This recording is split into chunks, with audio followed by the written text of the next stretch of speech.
Ako po si Paolo Angeles. Siguro yung similarity ko sa kay Gilbert is pares kami ng kotse. Kasi Kotse mo kotse, yan eh. kotse ko yun eh. Hindi, joke Char-char lang. ka. Ano ba? Siguro yun, in a way may pagka-impatient. May pagka-impatient sa mga, masala na pag di niya nakukuha yung mga bagay na gusto niya. Um, yun lang siguro. Hindi naman ako na-obsess sa partner. Yun naman si Gilbert eh. Para siyang obsessed sa partner niya. So, yeah, yun. May initin ulo. Impatient, yeah. Ano pong advice? Advice sa mga nanonood.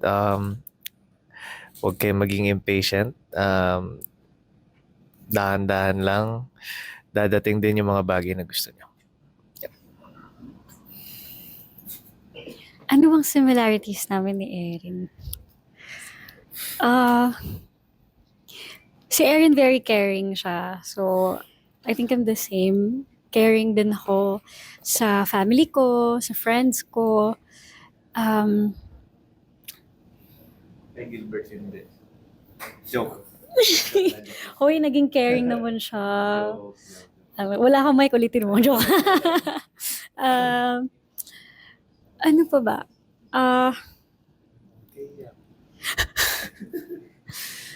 Ano si Erin? Oh, she's very passionate sa mga gusto niyang gawin in life. Kasi mahilig siyang sumayaw eh. So parang pinipilit, hindi man pinipilit, pero she works hard. She practices kahit tutol yung tatay niya because she loves dancing. She keeps dancing lang. Pero masunurin din kasi siya sa tatay niya. So, yun. Masunurin ako dati. Yun yung similarity dati. Yun.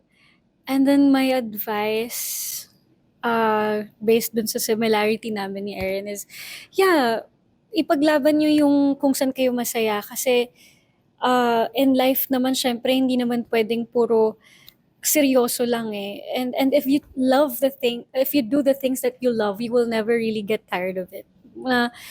Sometimes, of course, hindi naman ups and downs naman yan. But if you love it, what you're doing, hindi ka hindi ka totally mapapagod. Ma-fulfill yung soul mo. Wow. Ano ba sinasabi? Sinasabi ko sinasabi. Next. I haven't. Nag-teleport siya. Naging dalawa siya. Siguro yung similarities ko kay Charlie, she's very family-centered.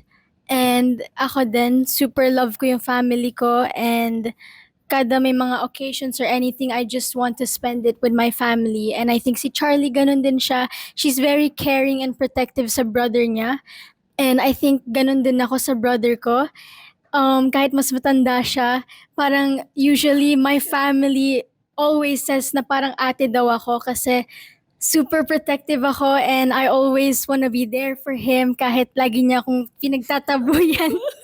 Pero yeah, I think yun yung similarities ko with Charlie. And my advice is, of course, to always love your family kasi hindi natin hawak yung oras. Anything can happen.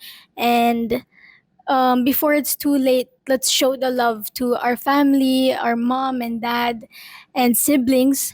And siguro si Charlie din kasi she's very hard on herself. Kaya it's important tayong mga teenagers that we don't be like that sa sarili natin. And life is not a race. Kaya mag-slow pace lang tayo. Wag nating madaliin yung mga love life. Ganon like si Charlie, masyadong Tama. But, yeah.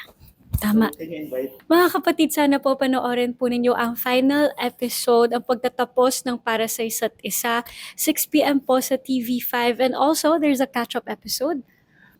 9 p.m. po yan sa Sari Sari Channel. Thank you, everyone. Thank you sa support nyo.